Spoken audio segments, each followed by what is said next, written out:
Assalamualaikum warahmatullahi wabarakatuh. Waalaikumsalam warahmatullahi wabarakatuh. Santri-santri Pondok Pesantren Khazinatul Abror Mayangkawis Mbalen Bojonegoro di bawah asuhan beliau Abuya Muhammad Toha Abrori. Alhamdulillah pada malam yang sangat suci dan barokah ini kita habis tahajud, kita habis bersujud pada Allah.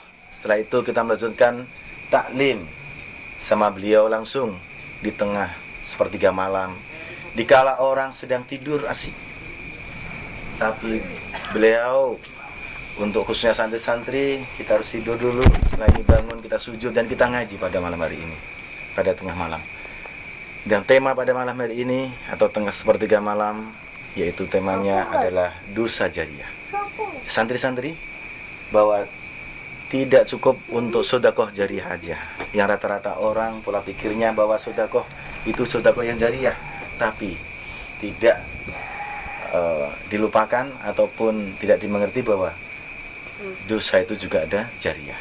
Dan kali ini pada sepertiga malam ini akan langsung disampaikan beliau Abuya Muhammad Toha Abrori kepadanya. Monggo. Assalamualaikum warahmatullahi wabarakatuh. Bismillah, alhamdulillah, salatu wassalamu ala rasulullah. Dalam surat Al-Ankabut ayat 13, wala yahmiluna asqalahum wa asqalam ma'a asqalihim wala yus'alunna yaumal qiyamati amma kanu yaftarun. Ayat 13 surat Al-Ankabut. Dan mereka akan menanggung beban-beban dosa mereka sendiri dan beban-beban dosa orang yang mengikuti keburukan mereka. Dan mereka besok hari kiamat akan dipertanyakan tentang apa yang mereka dustakan. Jadi ayat ini turun sebab Abu Jahal dan gembong-gembong kafir Quraisy ketika itu mengatakan, hai orang Arab, keluarlah kalian dari ajakan Muhammad, keluarlah kalian dari agama Islam. Karena Muhammad melarang kalian untuk minum minuman keras, Muhammad melarang kalian untuk berzina, Muhammad melarang untuk melakukan apa yang menjadi kesenangan orang-orang Arab. Murtadlah kalian. Kalau kalian mau murtad dan takut dosa, biar saya yang menanggung dosa kalian. Kalau kalian takut neraka, di neraka biar saya yang nanggung neraka kalian. Akhirnya terus turun ayat ini, wala yahmiluna asqalahum wa asqalam ma'a asqalihim. Mereka akan menanggung dosa mereka sendiri dan orang-orang yang mengikuti ajakan sesat mereka. Nah, mungkin ini yang disebut zaman sekarang dengan namanya dosa jariah. Orangnya sudah mati, dosanya mengalir. Orangnya tidur nyenyak di kamar, ketika ajakan keseruan, kesesatan, keburukan ini dilihat orang, ditiru orang, orangnya dapat transfer dosa. Namanya dosa jariah. Bang Tommy mungkin bisa mencontohkan, Bang, apa contoh dosa jariah kalau zaman sekarang, Bang?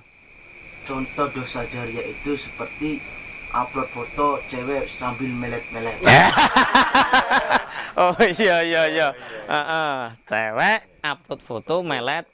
Bareng media sosial ini sangat riskan dosa jariah. Seperti seorang artis penyanyi misalkan menggugah sebuah lagu yang di situ mengandung ajakan kemesuman, mengandung ajakan kenikmatan syahwati. Sehingga ketika penyanyi ini menggubah lagunya, kemudian banyak orang menirukan lagunya dan menyanyikan. Walaupun dia tidur, ada orang yang menyanyikan. Dia dapat transfer dosa. Ketika dia mati penciptanya ini, dan ada yang menyanyikan lagi, di dalam kubur, dia masih dapat transfer dosa. Ada lagi yang tahu contoh dosa jariah? Mas Ramadan mungkin? Mereka memakai baju melefat-melefat. Iya. Oh, pakai baju melefet. Oh iya. Maksudnya wanita pakai baju melefet dan menginspirasi orang-orang untuk mengikuti dia. Makanya kita harus hati-hati betul. Jangan sampai kita terlibat yang namanya dosa jariah. Dosa yang usianya lebih panjang daripada umurnya. Dosa yang orangnya sudah mati tapi masih diikuti, maka dia masih dapat transfer dosa terus. Ini kajian malam ini semoga bermanfaat. Jauhi dosa jariah, apalagi yang pegang HP itu menyebar berita palsu Uang penculikan itu tidak terjadi, diberitakan. Kiai itu nggak melakukan, diberitakan. Dengan tujuan tertentu untuk merasakan masyarakat, itu namanya dosa jariah. Mungkin itu Ustaz Rauf mungkin nambahi sesuatu. Iya. Tadi yang sudah beliau uraikan tentang dosa jariah banyak contohnya.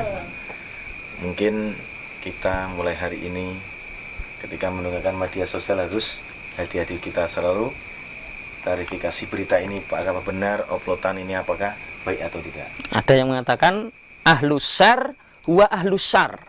Jadi wong sing tukang nge-share, tukang kopas, kuwi wong sing syar, orang yang buruk kelakuannya. Makanya sebelum nge-share sesuatu, cari dulu ini benar apa tidak, tabayun dulu ini benar atau tidak gitu. Cukup Mas Rauf. Mungkin ada yang pengen tanya? Tidak apa-apa. Tidak apa-apa. Soalnya contoh-contoh dosa jariah sangat banyak sekali. Apalagi di medsos, di zaman yang serba teknologi dan modern ini. Nah, ini mulai bagaimana santri-santri di seluruh Indonesia supaya tergiur itu. Makanya alhamdulillah di Pondok Pesantren Khazinatul Abror Mayangkawis Balan Bojonegoro ini, dengan berkat asuhan beliau, kita dapat sangat amat berhati-hati tentang itu. Apalagi kajian di tengah malam yang sangat barokah ini tentang Dosa jariah. Saya bertanya. Ya. Saya bertanya, menyebarkan aib itu apa namanya dosa jariah? Menyebarkan aib. Menyebarkan Aib. aib seseorang. Wah, Masya Allah. Gini, kalau kita membicarakan orang lain dan dia tidak melakukan, itu namanya fitnah. Kalau dia membicarakan orang lain dan dia melakukannya, maka itu namanya ghibah. Dan ghibah itu kata Rasulullah, itu dosanya lebih besar daripada berzina. Na'udzubillah, tsumma na'udzubillah. Apalagi menyebarkan aib melalui media sosial. Tidak hanya dosa jariah itu, dosa jariah murakkab. Dosa jariah yang tumpuk-tumpuk. Cukup Bang Rauf, ini sudah Semoga bermanfaat. Pada tengah malam ini kita sambung lagi untuk episode yang berikutnya. Assalamualaikum warahmatullahi wabarakatuh. Waalaikumsalam.